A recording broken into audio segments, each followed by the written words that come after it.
Yo, Salute. peace. What up? What up? What up? Welcome Man, to we got a very special episode coming to you today, man.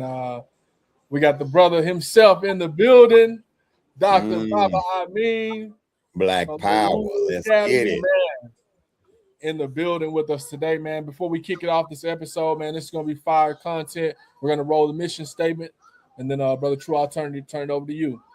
But here at the Growth Spot, man, we're unified in action to build, protect, and expand a fruitful legacy of love, equity, growth, ancestry, cooperation, and yield by inspiring and educating on the practices of agriculture, nutrition, environmental stewardship, and entrepreneurship. We aim to cultivate a vibrant community that's rooted in resilience and sustainability. So, True, kick it over. Indeed. Welcome to episode number 63 of Plot and Progress. As my brother stated earlier, we got a esteemed guest, Baba Amin of the Uhuru Academy. He's going to educate y'all, give y'all some jewels, share his experience and his mission, what he's doing with the academy. But before we get into it, we got to follow tradition. My man, Crondo, he's going to hit them bars and try to let the rest of us guess who he is quoting. And we'll give you the first shot, Baba, I mean, because I know you were here. Put me on the spot. I don't know how. Oh, we're going to see. We're going to see. I'm pretty sure you heard it before. All right. This ain't entertainment. It's for niggas on the slave ship. These songs just the spirituals I swam against the waves with. Ended up on shore to their amazement. I hope the example I set's not contagious. Lock us behind gates but can't tame us. Used to say stay safe, now stay dangerous. There's ain't no point in playing defense, nigga. That's why I dove off the deep end, nigga, without a life jacket. Couple mil toward the war, dog, my life cracking. Put the books, bring it back, so it's no taxes. Royalties, publishing, plus our own masters. I'll be damned if I slave for some white crackers. I was mapping the South, I hit the heights backwards, hopping out the 85 and we bought classics. Ran a couple marathons just to get it happen. To make it happen, you gotta have it. Y'all know this. I know who that is. Okay. I know who that is. That's Nip. Yeah. That's Nip. That motivation. Dedication. I mean, is that dedication? Yeah. Dedication. Come on, man. Yeah. Nip chopped. Yeah, he was spitting game right there. Come on, man. That was my number one track on that whole project. You know what I'm saying? Was dedication. I ran that back several times. That was part of my life soundtrack at the time. Still is. Yeah, that's one of the ones. Yeah. Don't get mad at me. I got it on the first try, man. God, get mad at me. That ain't happened, but I guess I don't think yet. Shit, it's not that I can't recall. But I think the sister Bria got dead prayers when we did that one. But yeah. Okay. Shout out Sister Red. Yeah, man. Just go ahead and get into it, Bob. I mean, man, get the people and we already know who you are. You've been a mentor to a lot of us, man. A lot of us learn from you, a lot of us build with you, a lot of us work with you in the past, man. But the people who watch this platform may not know who you are, man. Let's give them a brief introduction. All right. Well, yo, peace and power to everybody out there. My name's Dr. Baba Amin Ojuok. Number one, I'm your brother. Number two, I am the co-founder of the Uhuru Academy with my beautiful wife in Koyo. I always got to shout out the queen. I've been working with young people and black people for over 30 years. This is my life mission. I don't have a career. I have a commitment. We have been fortunate to be celebrating our 15th year as an independent African center school. But I was walking through the projects doing rites of passage programs back in the 90s, in the middle of the crack epidemic, in the middle of banging the whole 9 yards. I was walking the hood in my red, black, and green. You know what I'm saying? One of the only dudes in Fort Worth that can wear red on the south side. You know what I'm saying? As long as I had that black and green with it. and but this has been my life's mission. Most of my life I've done either music or I work with youth or a combination of both. I'm also an underground hip hop artist. You know what I'm saying? I still eat whenever mic is in front of me. Something I love to do. But I love to educate children. I love to educate adults. We have adult programs with the Uhuru Academy. We have an online program with students all over the country and across the world.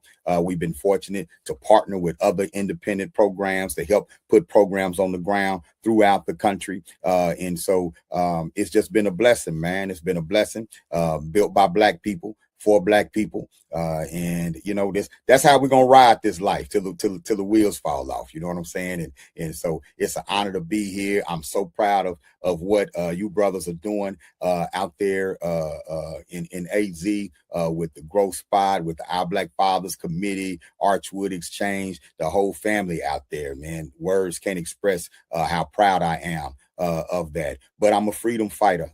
If you're talking about Baba Amin, you're talking about somebody who loves Black people.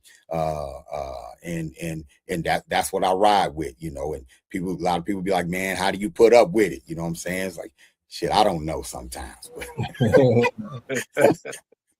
but the foundation is just love, man. And it is, your success is my success. My success is your success. If we can spread that energy a little bit more, man, we can get some things done. 100%. No doubt.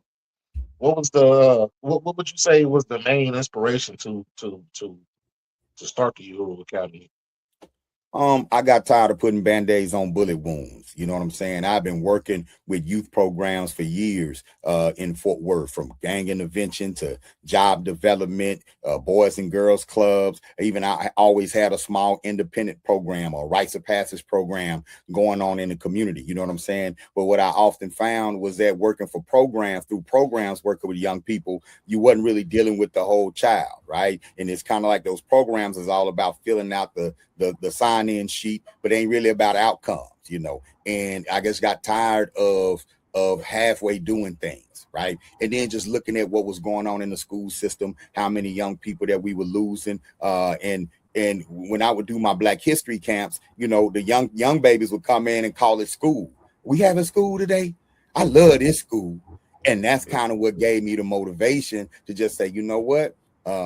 We're going to find a school. We're going to start a school. And my spirituality had a lot to do with it too.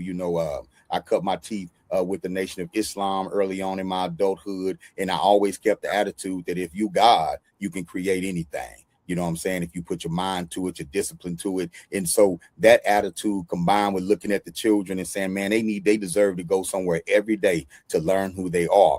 I talked to my wife. I'm like, we're about to do it.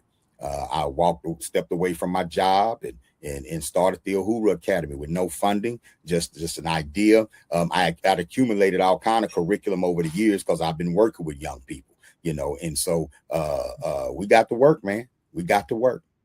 And here we are 15 years later. Salute on the contingency of it, man. Just going forward. A lot of times people they build those things and they let hurdles stop them. You know what I mean? Mm-hmm. So salute to keep going, man. What is African centered education?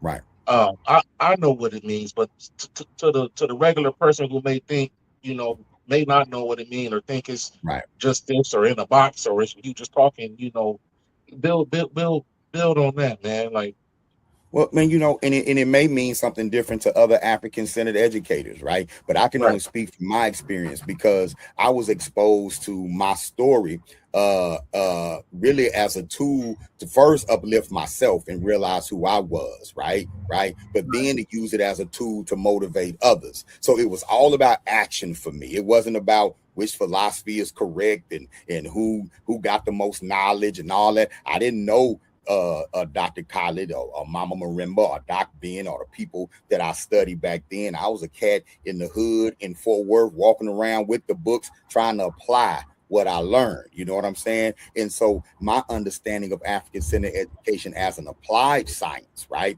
is an education that's centered around the experience of people of African descent, no matter what you call yourself, right? right? You know who you are. You know what I'm saying? You're a part of the group, right? It's centered around that experience. So if you're teaching math, you center math around our experience with math. Math ain't something that was introduced to Black people. Math is something that Black people introduced to the world. You know what I'm saying? You center science around our story with it. That don't mean you don't learn about other folks, but the other folks ain't the main character in the story. They the side characters in the story. You do not have to center your history around the development of white people.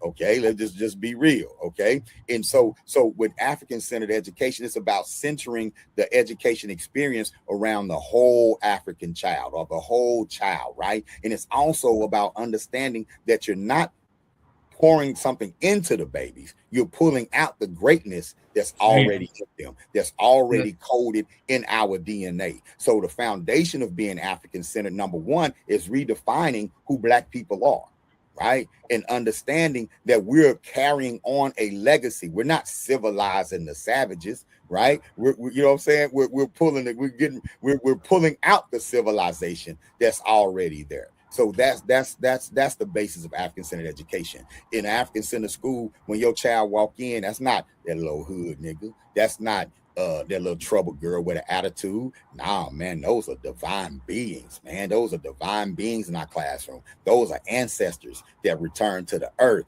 Now let's honor them. That's how we rock. Man, that's beautiful. That's beautiful. I got a gang of questions, man. I'm gonna let some of the other brothers ask And some. I try Yeah. not to be so wordy, man. I'm gonna do my best. Like, I got a question. Oh, go ahead, True. I thought Bilal was raising his hand. No, I was over here trying to fix this light, but peace and blessings, brother Kylon. Yeah, peace Kylon. to everyone, man. Pardon my tardiness. You know, I had the little ones running me wild earlier today, and I'm still at the park with them. But I had to cut out a piece of time so I can get in on this good bill. But Baba Amin, as an educator, I'm curious to hear about your approach, considering where we are in present day with, you know, this heavy push for technology, specifically AI. How do you encourage students to tap into what our essence is, which is, in my mind, you know, we're harmonious with nature almost innately, right? Whereas our counterparts, they push, you know, the artificial implementation of mechanisms to supplement where they perhaps fall short, or perhaps it's just simply not their nature. Right. But we find ourselves today where we sort of acquiesce to what has become a societal norm. So considering all those pressures or those challenges as far as like our identity in this present day, how do you encourage your students to have that healthy balance of those modern mechanisms that do have utility, but doing that without compromising our true essence and who we are as far as staying connected to nature and just leveraging what's innately in us? All right. Well, you know what? One thing that's foundational in what we teach, for example, with math, we teach that math is a scientific tool created by African people for the purpose of studying and understanding nature, right? So nature's in the foundation. But what we teach our children in regards to AI is, number one, the first AI was African intelligence, right? Right.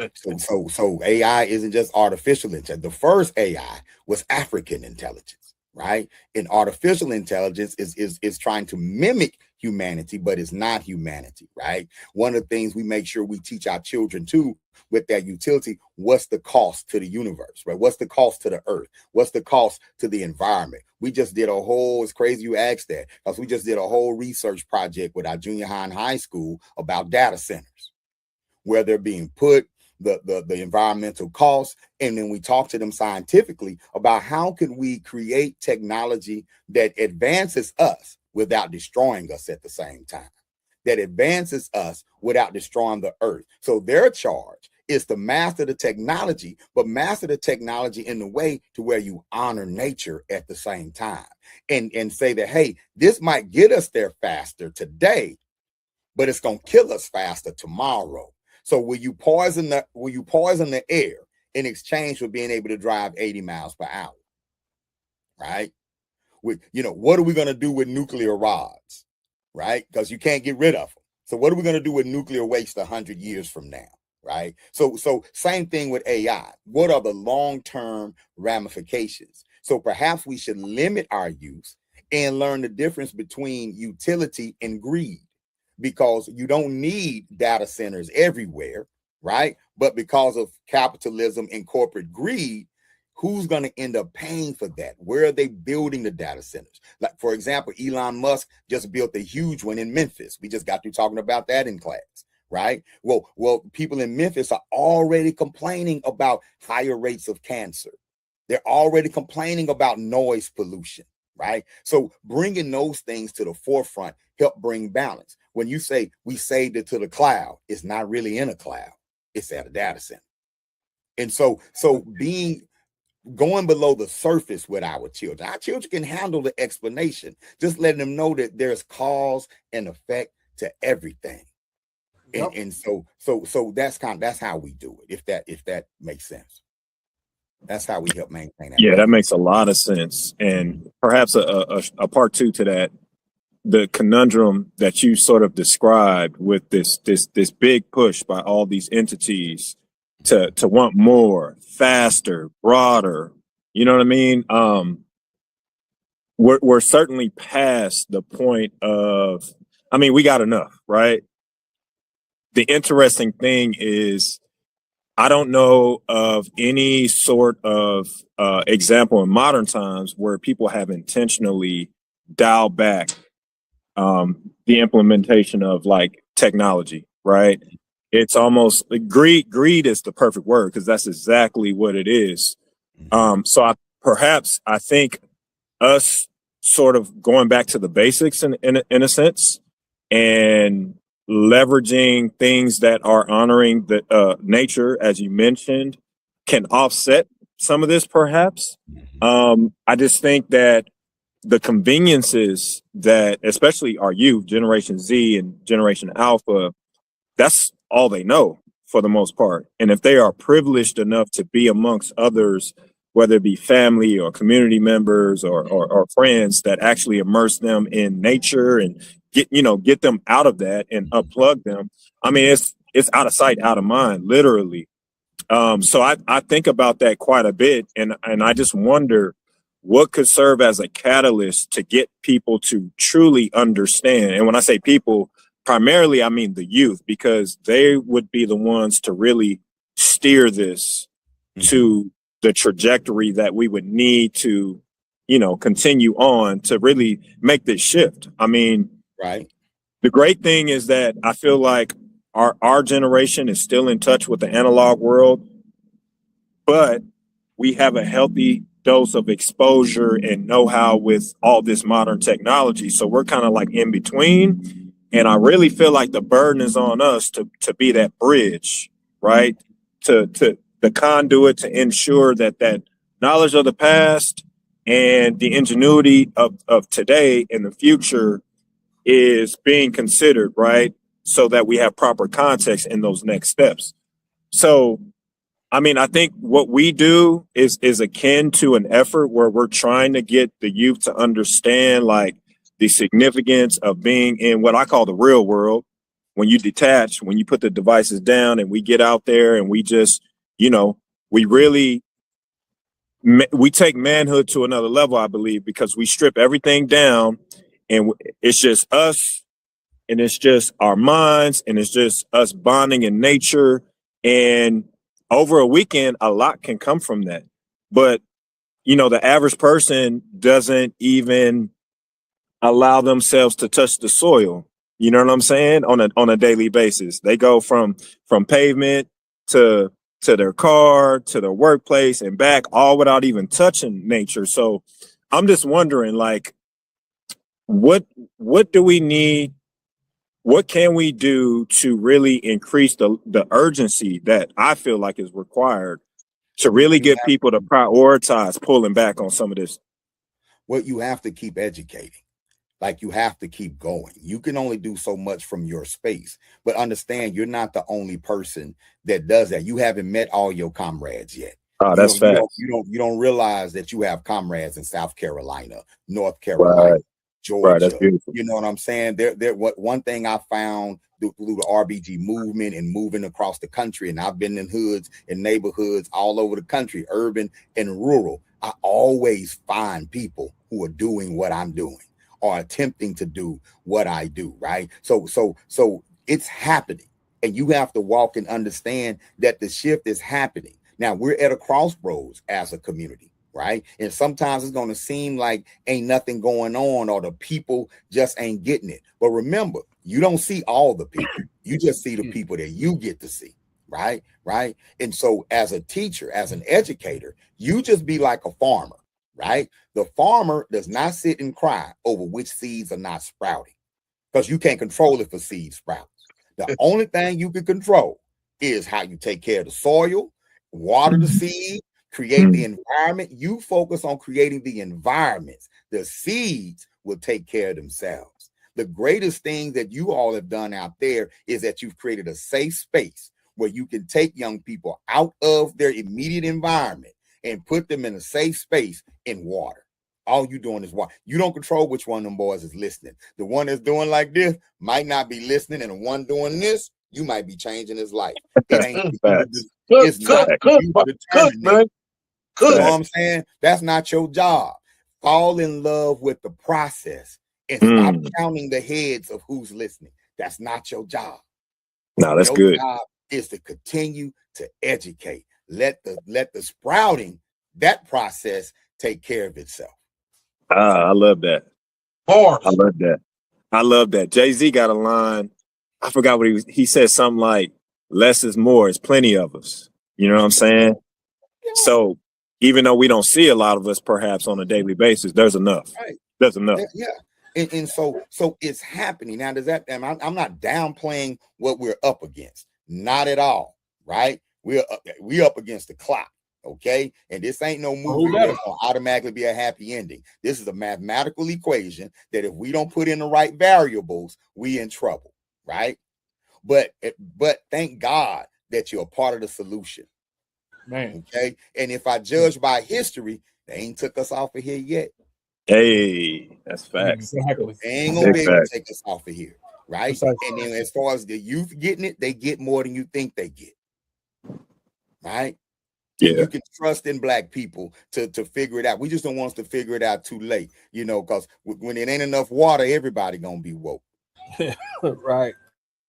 And we don't want it to get to that. But that's why you always have to continue when we're talking about telling them, man, you need to get off those devices and stuff like that. Their assumption is you just don't want me to have no fun.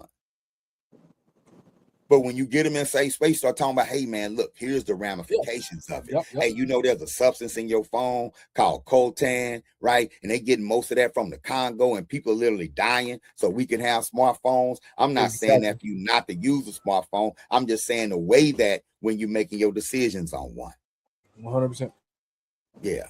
Yeah, giving them alternatives is alternatives, man. It's a requirement. They love being outside. Take them outside. They do. Right. I live in a rural area. Now, I grew up around young people like where we at now. You know, I had one student, you know what I'm saying? Him and his stepdaddy, they go out and shoot squirrels, you know, and that's how he growing up, you know, and they climbing trees. They taking care of livestock. There's Black folks out here that still got land, that still live off the land. You know what I'm saying? So it's here. But even a lot of them lack knowledge of self. And kind of don't know what's going on. And, you know, a lot of us ran away from the land to get to these urban centers. But right now, if you look at the demographics, a lot of Black folks are coming back to the land and getting away from the city. Yes, sir. Mm-hmm. Yes, sir. We're the best stewards anyway, man. You know, that's the reality and the truth of it, man. And something to the point of what you mentioned earlier, man, one of the things we experienced with our legacy camp when we take the young man out there is we experience, you know, that you get that first piece of withdrawal when it comes to the technology, but once you get them out there and allow them to be able to tap into that creativity and they see how powerful that creativity is, man, it's a transformative experience. Yeah, absolutely. Because all you're doing is reacquainting them with themselves. That's it. They're just getting reacquainted with themselves, you know, and that's like medicine. Right? We talk about mental health and that sort of thing, right? I tell my students all the time, even my personal children, I'm like, hey, that's cool that you watching them be creative, but when you gonna create? Right? You don't have to be you don't just have to be a consumer of content. Be a Come on, man. creator, right? What are you gonna do? Right? Go outside and run. I kick my children out the house. Get out. Y'all using up too much lights and y'all eating too much food and the sun is shining. Why y'all in here with me is what I want to know. I gotta figure out that food I wouldn't part even though. want to be around Bring my that old, back into parenting. Yeah, I wouldn't even want to be around my old square daddy if it was the sun was shining outside, right? And so we just got to make sure we do that, man. And as men, we have to continue to step up and build those environments. We got to invest in it, brothers, like you all are doing. Yeah, you're right, bro. When we was kids, it was like you had to do a bid when they told you had to come inside. It's like being in the house was a punishment when I was it was painful. Like, yeah, something else. You ain't going outside today. Remember when you had to go tell everybody, like, hey, I gotta go in. Man, wasn't that embarrassing? You know what I'm saying? Right. Yeah. They tripping, man. They tripping. They you can't go in or out. In and out. Like, you all in the window. It ain't raining outside or nothing. What you mean? You know what I'm saying? That don't make no sense. You know, I'll be out there and it's freezing. Like, I'm still going outside. Y'all can't go outside. Man, you can't go outside, right? Yeah. But as men and as fathers, we can, as a culture, we can shift that demographic if we're intentional about it. But it takes time. We got to show our babies that's where you have the best time. I wish our pro athletes would figure it out, because the white boys is catching up. What I tell you, Europeans is catching up. They going outside, and we still can out hoop them, true, but God dog, they catching up because we eating Takis and playing the game all the time. Oh, man. Oh, yeah, man. You can see it, right? Our big people are getting smaller, you know, and so yeah, man. But we got to push that. We got to advocate for that, you know, and like what you all doing, that's what it is. But you get them outside that environment, they'll embrace it. My son, my 13-year-old, he be mad. He got to get off that computer and go outside. But I look up and shoot, he out there tearing shit up and running around and he in his own zone after a while. We just got to keep creating that. Real talk. Brothers. Hit Baba Amin with whatever, man. Here to build with this world in this short time, man. Yeah, man. What's up with it? Yo, brother Baba, I mean, you were talking earlier about how you bring the greatness out of the students. And it reminded me of, you know, grave diggers when RZA would say, you know, it's like digging up their graves. And you're speaking about how your spirituality coming up in the nation had a lot to do with like how you build with the youth. I know you went to the Million Man March. Yes, I did. Can you talk about the effect that had on you? Man, the Million Man March had a huge impact on me as a young man. You talking about 1995. You know, like that's why I be laughing. I be tripping. People talking about, oh, it's bad. Youth is bad. I'm like, but y'all don't remember the 90s?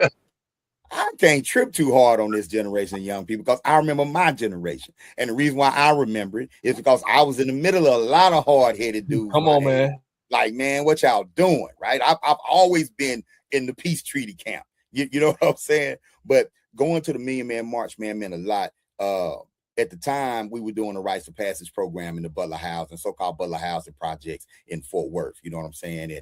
And we were teaching Black history every Monday and Wednesday, and it wasn't sanctioned by the housing authority. We literally used to break into the community center to teach Black history. You know what I'm saying? And we developed a family out there, and we had the youth going around the city, stepping and dancing and reciting the history and all that kind of stuff. And when the Million Man March came around, it was an opportunity for us to connect with the fathers in the community, you know what I'm saying? Just like we was connecting with the children. So 10 of us, we rented a van, and 10 of us jumped in that 15-passenger van, and we drove from the projects to Washington, D.C.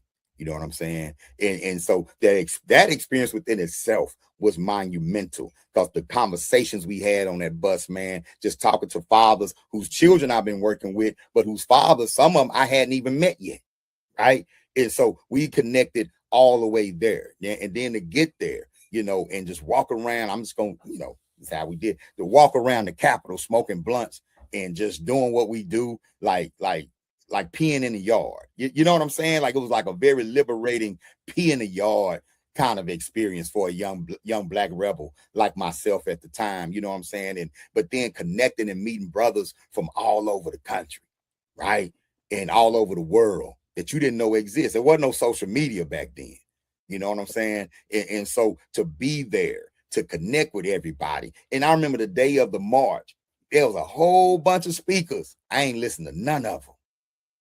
And no disrespect, but it was so much going on in the crowd among us linking up. Man, we in Jersey, man, we in such and such, man, give me a number, man, what y'all got going on in such and such, man, how y'all doing it there? That's where the real event happened, right? And so, and it was peaceful, man, wasn't no fighting, none of that. And for a lot of us just to experience that, especially my brothers that was Crips Bloods, people that was banging, that was in war, right? To have that moment with no war, that was a historic event, a monumental event. People try to erase it because we did it. That's all. People try to minimize it. A lot of Black leaders talk down on it because they scared of that. You understand what I'm saying? And they didn't call it. They hate that Minister Farrakhan called it, right? But that was a historic moment in our history. And the fact that we don't teach it, while we looking at our young people lacking direction, our young men lacking direction, you know what I'm saying? That shows how weak we are, that we would allow this society to shame us out of promoting a powerful event. You know, it's like I got RBG comrades, man, F Farrakhan. That's ignorance to me. We in war, right? We in a cultural war. So if you about uplifting the community, I don't care what you call yourself. And I don't expect none of my leaders to be perfect. And you can't look at me drinking some liquor and smoking some weed and say F Farrakhan. You ain't even got the discipline to get out here and do nothing. What you talking about? Hey, that's facts, bro. Brother, I mean, that's why I asked that question, man, because, you know, oftentimes people say, what did it accomplish? So that's why I wanted you to build on it, man, because a lot of them brothers who took that pledge, they started doing what you're doing. And they don't understand. You know it strengthened my resolve. When I came home on fire, everybody with me came home on fire. The fathers that was with us, man, them cats came home and changed their life, right? So people don't know an army of Black men went home, started local organizing committees in their community. You know what I'm saying? The whole 9 yards. But we didn't do it without obstacles. We came home with Black pastors dissing the march. Certain Black women was dissing it. So when we came home with programs, y'all think the city was about to give us a grant? No, we came home with programs knowing that we're going to have to fund them programs ourselves, that we're going to have to build them ourselves. So the media was against you. Certain elements in our own community was against us. But for a lot of us, it still didn't stop us. Show didn't stop me. Man. Perseverance.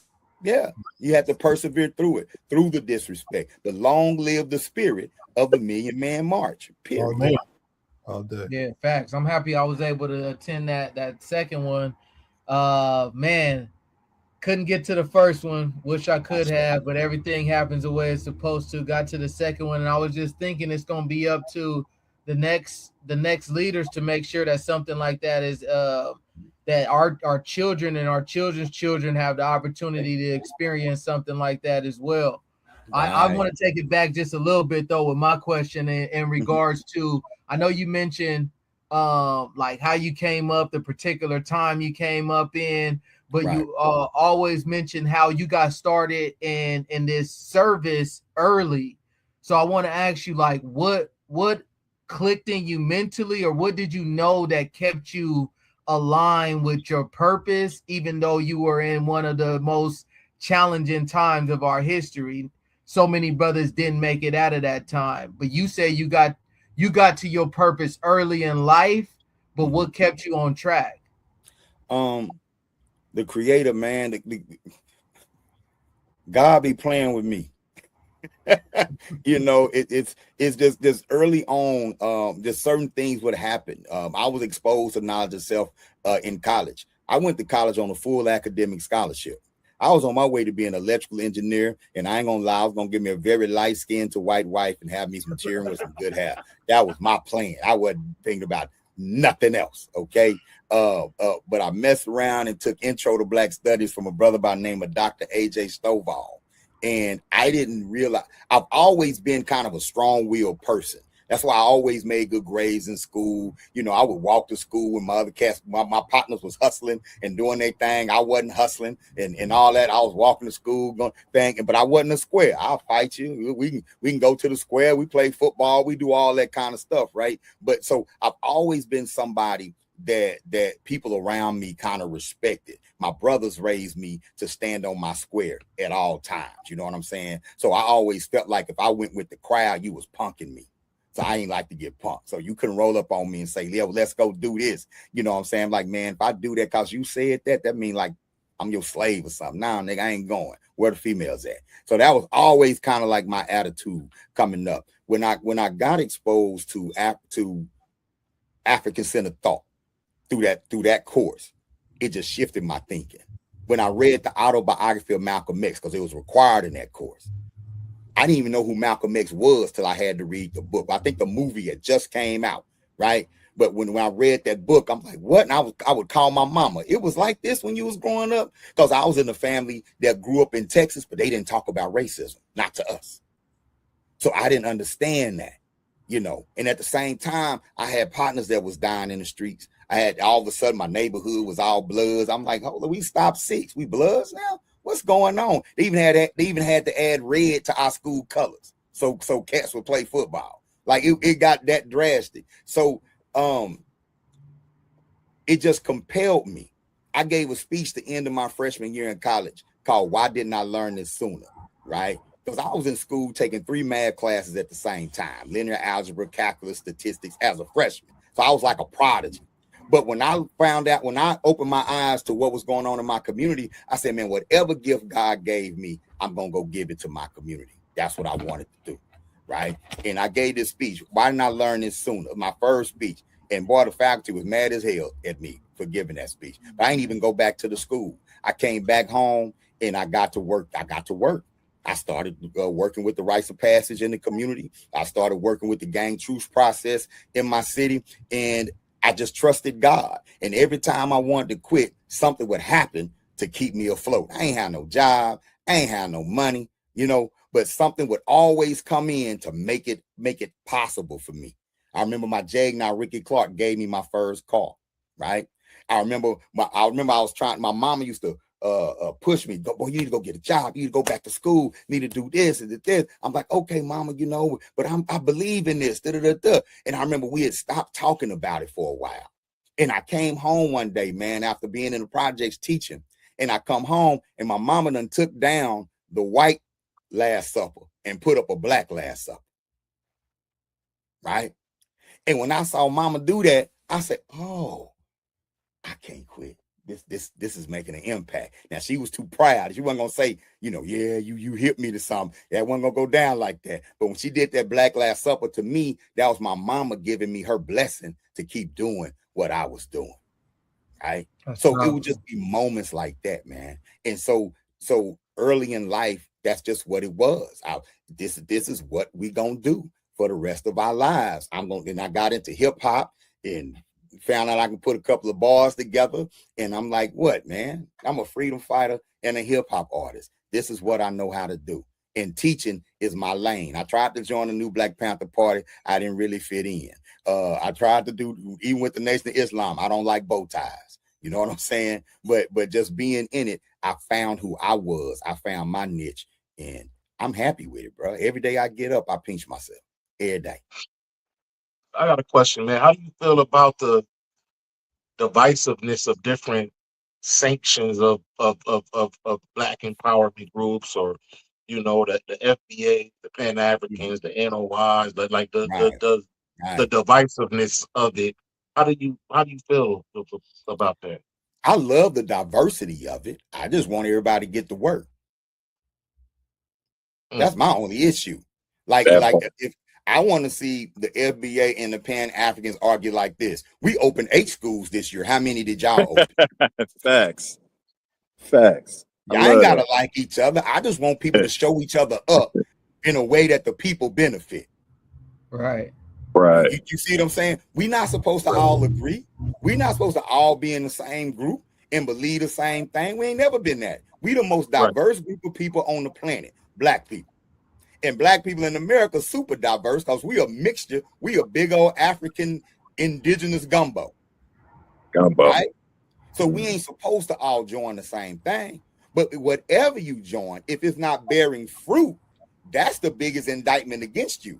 Not whether or not Master Fard Muhammad was actually God, or whether or not we are Foundation Black Americans, or ADOS. ADOS me a school. ADOS me a community. FBA me a hospital. FBA me some farmland. That you do that, I'm telling you something. People join religions because they get sandwiches with it. That's it. The religion that bring the food is what everybody's gonna worship. It's that simple. It's that simple. When I used to go to the projects, the white church used to come to projects all the time. And I remember one time a youth hit me because I'm sitting there like I'm all militant. Crackers coming up in here, do. And little dude turn around and say, "Shh, man, it's my only meal today." So we finna praise Jesus for the next hour. Because you ain't bring no sandwiches. You just brought the truth. So what's the perks? Truth tastes better. Truth tastes better with a sandwich. Yes, indeed. So yeah, my feeling about the divisiveness is only divisive because nobody's building anything. Man, the conversation is misdirected. You could be whatever, go build around, build the Moorish temple, like the actual tangible temple. Foundational Black Americans, go build foundational Black America. What does that look like? Build a foundation that we can see. It looks like clicks. You want red, black, and green? Build some land to put your, go get some land to put your flag in. Build some houses. Pool your resources. That's why I get on people all the time. Man, forget the church. F the church. We depot. Jesus ain't this. Man, all that you proved all that wrong, but you still ain't figured out how to out money them. They tied to that. I remember I started Temple, boy. I'd be happy somebody give $10 on Sunday. Be happy. They down there with white Jesus giving 10% of all they own because they believe in the reward. They believe in it. So what's the reward, FBA? Where we headed? What's the reward, Pan-African? Where are we headed? Sell the destination, not the philosophy. That's how I feel about it. Good bars. Yes, indeed. We just had that conversation about, you know, what do things really mean operationally? The rhetoric is there, the likes and the shares is there. You know, everybody got a megaphone, but at the end of the day, where's the institutions? Where's the brick and mortar? You know, where's the tangible results? Right. You know, going viral is not a movement, right? You can have an online movement, but eventually you need something tangible, right? And I hear Brother Tariq Nasheed when he talks to the government saying we need tangibles. I like that. Tell those politicians we need tangibles. But guess what? We got to tell each other that too. We can't just rock out on the philosophy yelling on Twitter. Yeah, you see how we got them? We shouted them down. They couldn't do nothing. Well, what did we gain? Right? Where are the all Black groups out there? Where are the tangibles? If I go to the hood, will I see you? Shout out to the Black Hebrews. At least they on the corner yelling at everybody. Yeah, they're gonna do that. Yeah. Hey, get out there and yell next to them. I think you make a great point, because I think even with the notion that we seek out reparations from the government, right? I think we far better served getting it ourselves first. You know what I'm saying? Like erecting our own prosperity. And then like once we get ourselves to a certain position and we have economic might with or without, now, you know, for one, people see that we're serious. We know that we're serious. And now we have more levers to actuate. You know what I'm saying? And I think perhaps we're putting the horse before the cart. Even though it is a valid notion, it's just out of sequence, in my opinion. Well, you know, Black folk been getting reparations since the end of slavery, creating it for ourselves. You can't discount the Black townships. We can't discount all of the work that our ancestors have put in to get ahead in this country. You understand what I'm saying? And abroad, right? Reparations, repair is our responsibility. But yes, there is a debt that this nation owes. You understand what I'm saying? And so we should always be in a state of building repair and repairing ourselves. But that doesn't absolve the United States of its debt. And we should always remind this nation of its debt. Just because I remind you that you owe me don't mean I ain't doing nothing for myself. Right. But we have to understand that there's documented proof that even when we build pull ourselves up by our bootstraps, these jokers would come and try to chop off our feet. Right. We've been attacked when we've built townships. Not all the time, but we have, if not physically, economically, or politically, right? Look how we teach the civil rights movement. We leave out all Black entrepreneurs. When you learn about the Montgomery the bus boycott, you learn about Rosa Parks, you learn about Dr. King, you see pictures of Black domestic workers walking down the streets, but you don't see the Black-owned cab companies that was giving everybody free rides. You don't see the Black bed and breakfast that they allow organizers to use as a meeting place. You don't see how the independent Black community stepped up and protected all those civil rights workers and things like that. They're cut out of the story on purpose. But those are people who are actually working on what? Repair. Right? So we have to highlight that aspect in our story. We ain't never stopped fighting to build for ourselves. But that aspect of our fight is often cut out of the mainstream narrative that wants to reduce us to victims and beggars. So when you start talking about reparations, people look at you like you're talking about it from a frame of reference of a beggar. But that's not what we're doing. No, you owe us a debt, not only for slavery, but for Jim Crow. Building the country. For building highways through the middle of Black communities on purpose. For redlining. Oh, for all of that. All of that. But don't worry about it. We keep having babies. We'll pay ourselves. There you go. Yeah, we'll pay ourselves.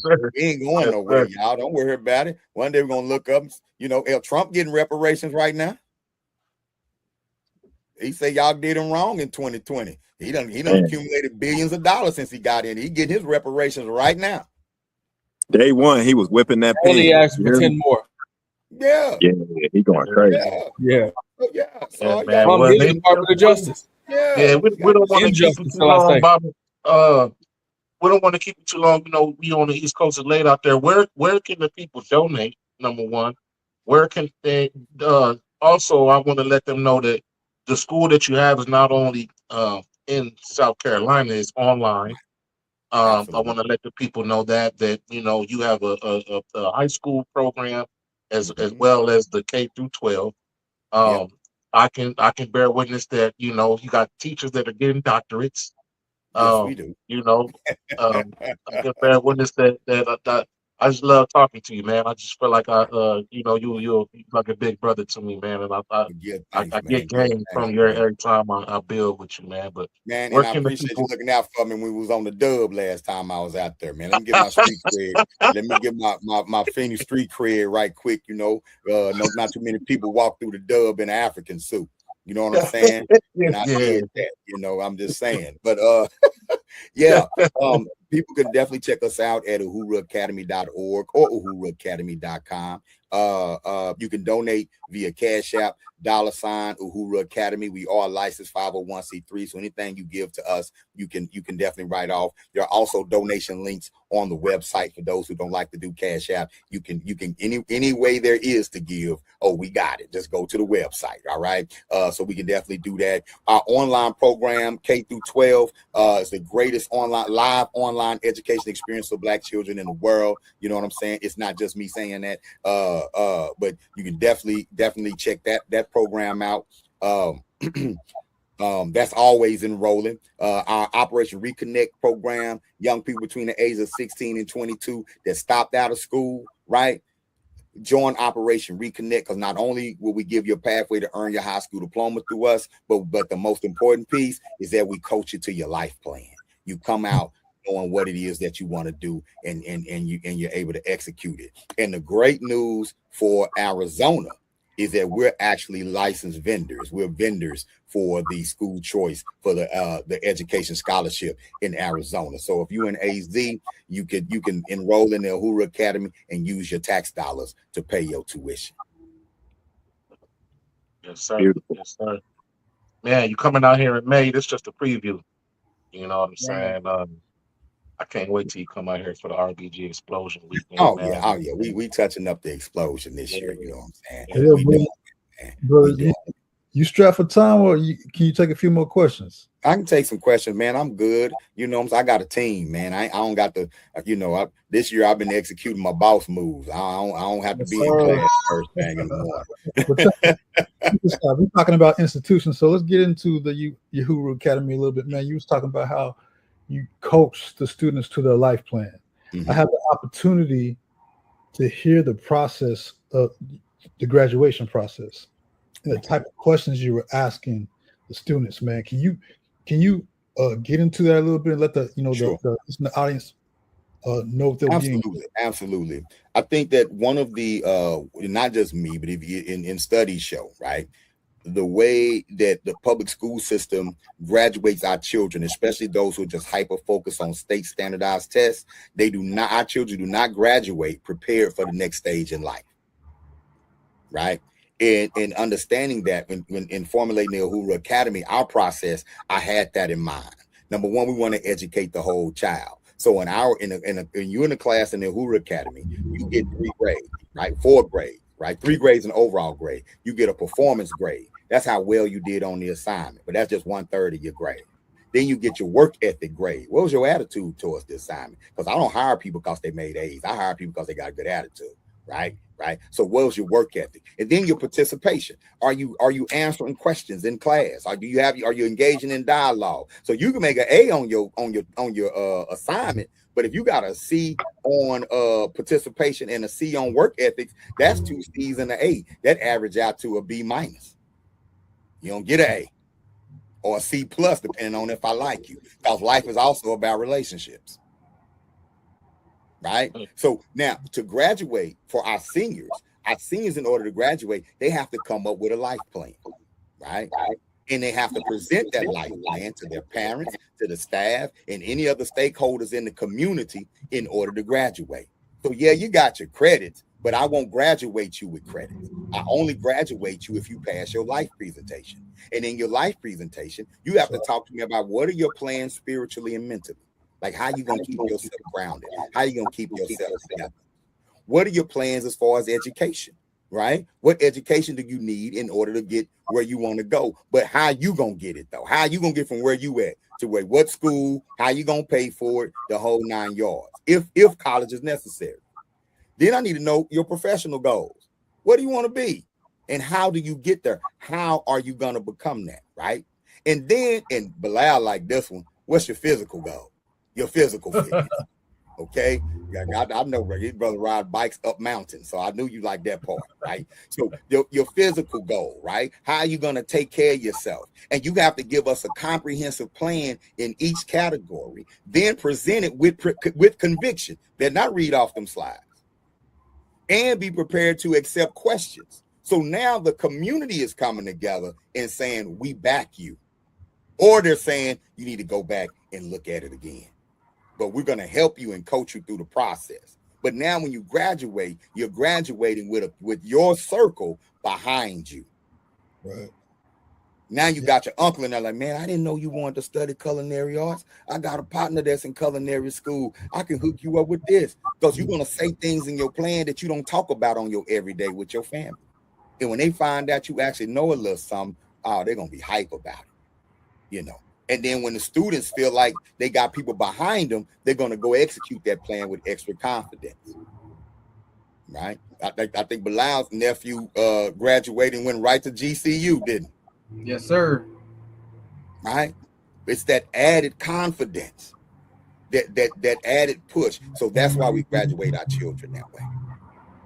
Yeah, salute, brother. I got to bear witness to all that, man. I was blown away, man. I was just like, yo, if public schools was like that, yeah, I wouldn't have had to homeschool my children.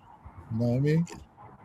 It's about the student finding their pathway, not that cookie cutter, not that I graduated, I got accepted into college. For what? Why are you going? What's the plan? That's, they say almost 50% of Black youth that go to college come home after one semester. Between 40 and 50% come home after one semester. Why? College ain't for them. They don't have a plan. They wasn't properly prepared for the experience. So now I'm coming home and I got a half a year worth of student loan debt on my credit. But if I would have graduated knowing that I could be an air traffic controller for over $150,000 a year, and all I got to go is get 18 months training and a certificate, maybe I could have avoided all this trouble.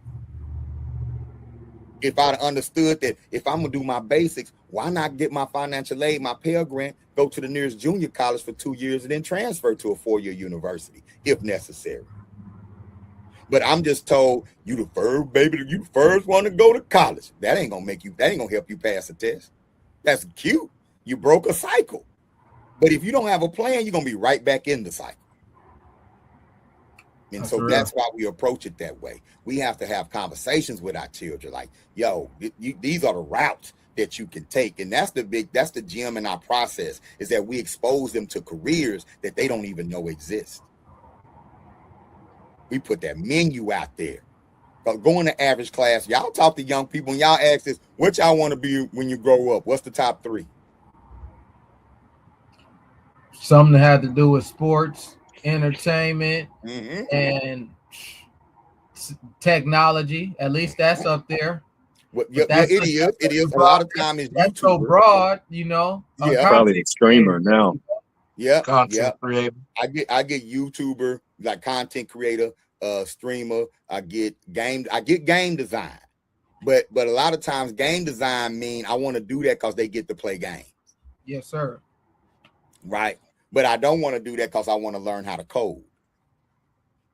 You see what I'm saying? And so making them get specific or empowering them to get specific. We do whole vocabulary lists and vocabulary ebooks that's filled with technology jobs or technological careers, medical technology, construction technology, the whole 9 yards. And our students have to define and research every last one of those careers. Then they have to pick one career off the list and do a presentation on that career to the rest of the class.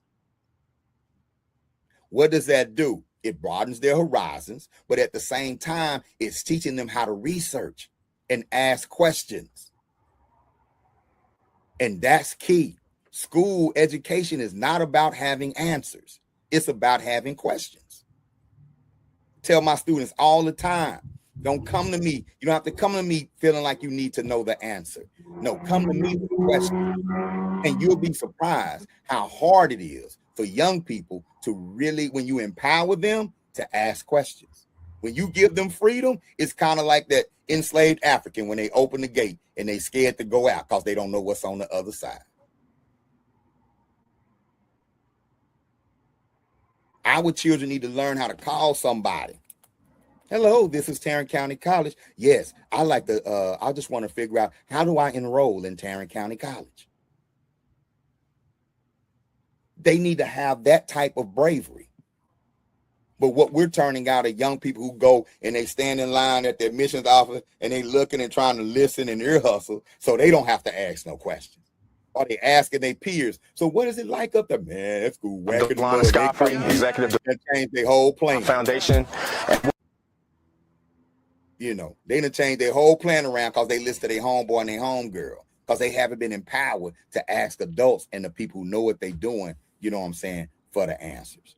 So that's a big part of it. So in that presentation, like our students present from 3rd grade through 12th grade, they're doing at least 2 to 3 presentations a month. It's intense. Powerful. But they love it though. They skills be off the charts. I got some that y'all would pay to put a PowerPoint together for you. Yes, sir. They be making them slides hot. Hey, I got a final question, perhaps, if nobody else has anything, just to put a cap on the conversation. Let's say you had a crystal ball and you got a glimpse 30 years ahead, 30, 40 years ahead, and you could see that our people have restored ourselves in society to a proper standing. We actually have standards that we uphold. We hold each other accountable, and we're productive, right? What does it take for us to get there? If you could just kind of like in a sentence or two, or just briefly, real quick, what needs to be done to get us there? Love of self. That's easy. Love Profound. of self. If we valued us like we valued them, we change this thing overnight.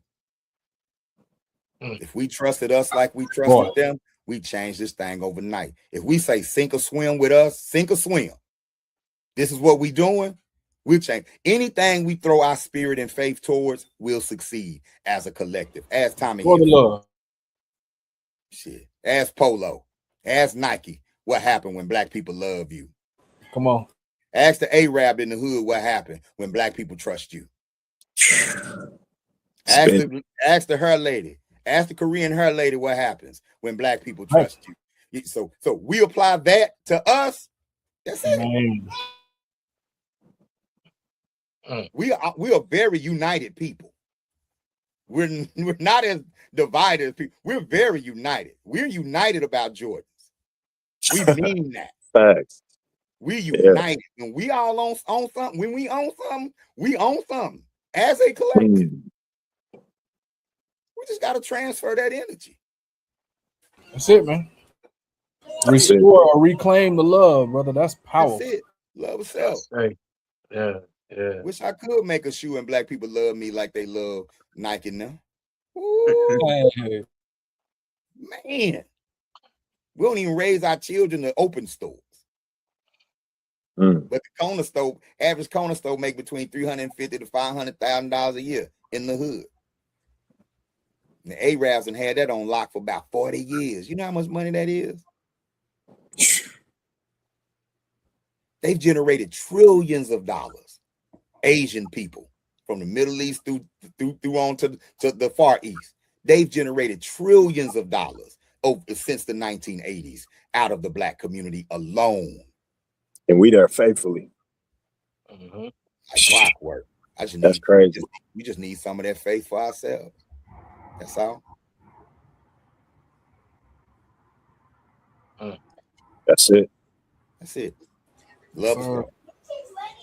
This has been a dope episode, man. This is I feel like the cup may be still full though, man. We may have to extract a little bit more from you, brother Baba Amin, and bring you back, especially when you come in town. You know, we gotta definitely pull we up. could do a live one. Yeah, we could do a live one when you come down here in May, man, and like you did last time. Yeah. Oh man, that was a cool interview. I enjoyed that. Yeah. That was dope right there. Yeah, we're gonna do that for sure, man. Do a part 2. I'm with it, man. Y'all already know, man. Hey, I love y'all, man. I respect y'all. It's an honor to be affiliated. It's an honor to be a part of the journey. If any of the words I've said in the past, the actions that I've done, when you all say that I've been an influence, that's an extreme honor. That's why I'm in it. That's why we do what we do. And again, that's one of the things that God keep doing. They just won't allow me to stop. Love you too, Phil. Yeah. All right. Too, bro. All right, man. Stay strong, black man. Take us out of here, Nick, with the mission statement. Sorry, man. Before we do that, man, I want to pay a few bills real quick. Want to roll this quick advertisement, man. But I want to give a quick shout out real quick to our upcoming Legacy Camp that's coming up as well in May, man. So y'all be stay tuned for more information coming out about the Legacy Camp, man. But I want to roll that, and then I want to roll this real quick, and then we'll get us out of here. Yeah. Executive Director of the Growth Spot Foundation. And what we're doing here at the Growth Spot is more than just building fences or putting together decks or working on outhouses. But what we're doing is we're building a community that is rooted in resiliency and sustainability. What we love to do is we love to teach our community self-sufficiency. And if you would love to be able to support us in many of our endeavors, like the Legacy Camp, like helping us to continue to secure our land, and many of the other projects that we're going to, then you can donate going directly to our website at thegrowthspot.org, or you can actually outfit yourself in some fly merch. You can go to our page at bonfire.com. You just got to search for the Growth Spot, and you'll see that we have a campaign for legacy and many other projects that we have coming down the pipeline. Remember, we are a 501c3, so every time you donate, you have the ability to get it back on your taxes. So take advantage of the tax deduction, take advantage of an opportunity to support the youth of our community, but more importantly, take an opportunity to invest in all of us as part of the community, because what we're doing here is bigger than me, it's bigger than my brother, it's even bigger than my son here. This is something that we're doing for the community. This is called legacy. It's love, equity, growth, ancestry, cooperation, and yield.